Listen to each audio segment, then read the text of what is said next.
Brought to you by Sharda University. Where the software engineer meets the gifted content writer. The world comes together at Sharda University.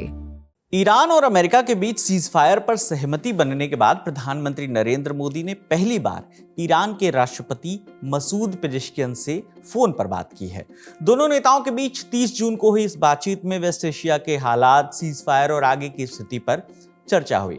Iran के राष्ट्रपति Masoud Pezeshkian ने PM Narendra Modi को waste Asia में क्या चल रहा है इस बारे में जानकारी दी और बताया कि आगे ईरान किस रास्ते पर बढ़ना चाहता है, या यूं कहे कि अपने फ्यूचर प्लान के बारे में डिस्कस किया।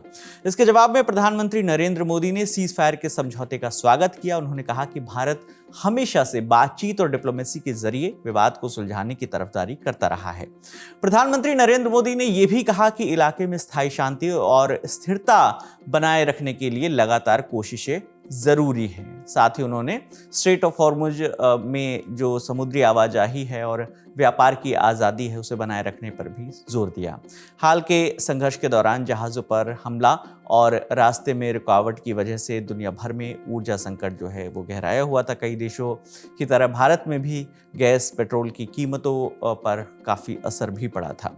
बातचीत के बाद प्रधानमंत्री नरेंद्र मोदी ने सोशल मीडिया प्लेटफॉर्म एक्स पर इस बातचीत की जानकारी दी। लिखा कि वेस्ट एशिया के हालात पर ईरान के राष्ट्रपति डॉक्टर मसूद पेजेश्कियन से बातचीत हुई। इस बातचीत में अब तक हुए प्रोग्रेस का स्वागत किया और उम्मीद जताई कि आगे भी कोशिशें जारी रहेंगी, तभी इलाके में लंबे समय तक अमन चैन बना रहेगा। साथ ही ये भी दोहराया कि भारत और पूरी दुनिया के लिए हॉर्मुज स्ट्रेट से जहाज़ों की बिना किसी रुकावट के आवाजाही बेहद जरूरी है।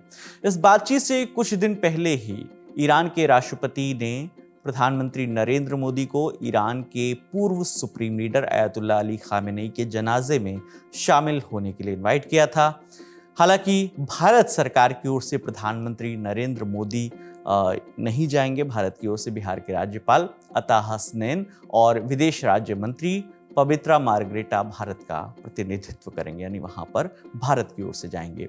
जनाजे से जुड़े कार्यक्रम 5 जुलाई से 9 जुलाई तक होंगे। वहीं भारत में ईरान का जो दूतावास है उसने भी दोनों नेताओं की बातचीत का ब्यौरा सोशल मीडिया पर शेयर किया है। दूतावास ने लिखा कि ईरान के राष्ट्रपति डॉक्टर मसूद पेजेश्कियन ने 30 जून की दोपहर को प्रधानमंत्री नरेंद्र मोदी से फोन पर बातचीत की।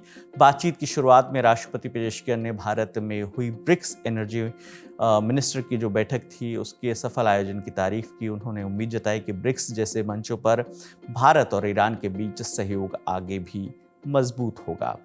राष्ट्रपति पेजेश्कियन ने कहा कि भारत और ईरान के रिश्ते लंबे इतिहास और आपसी सम्मान पर टिके हुए हैं। उन्होंने कहा कि राजनीति, कारोबार, व्यापार, ट्रांजिट और अंतर्राष्ट्रीय मामलों में दोनों देशों के पास साथ मिलकर काम करने की बड़ी संभावनाएं हैं। इसलिए दोनों देशों को आपसी तालमेल बढ़ाकर नए सेक्टर में सहयोग को आगे बढ़ाना चाहिए। उन्होंने ये भी कहा कि ईरान और भारत की सोच कई मामलों और अंतर्राष्ट्रीय मुद्दों पर एक जैसी रही है। ऐसे में यही समानता दोनों देशों के बीच रणनीतिक साझेदारी और व्यापक सहयोग को और मजबूत कर सकती है। इस बातचीत के दौरान राष्ट्रपति पेजेश्कियन ने हाल ही में युद्ध खत्म करने के लिए हुए समझौते का भी जिक्र किया। उन्होंने कहा कि सभी पक्षों को अपने अपने वादों पर कायम रहना चाहिए। ईरान अपनी जिम्मेदारियां निभाने के लिए प्रतिबद्ध है और उम्मीद करता है कि दूसरा पक्ष भी समझौतों की शर्तों का ईमानदारी से पालन करेगा, ताकि इलाके में लंबे समय तक अमन, चैन, सुरक्षा और स्थिर हालात बनाए जा सके। उन्होंने आगे ये भी कहा कि पूरी दुनिया को मिलकर ऐसे माहौल को मजबूत करना चाहिए जहां किसी भी विवाद का हल ताकत के इस्तेमाल से नहीं बल्कि बातचीत से निकले।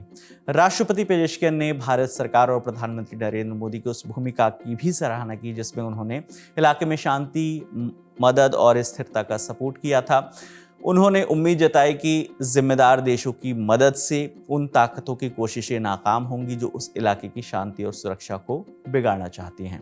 दोनों नेताओं के बीच इससे पहले भी बात हो चुकी है। प्रधानमंत्री नरेंद्र मोदी ने 21 मार्च को ईद और फारसी न्यू ईयर नौरोज के मौके पर भी ईरान के राष्ट्रपति मसूद पेजेश्कियन से फोन पर बात की थी। इस दौरान उन्होंने हॉर्मुज स्ट्रेट में जहाज़ों की आवाजाही की अहमियत पर जोर दिया था।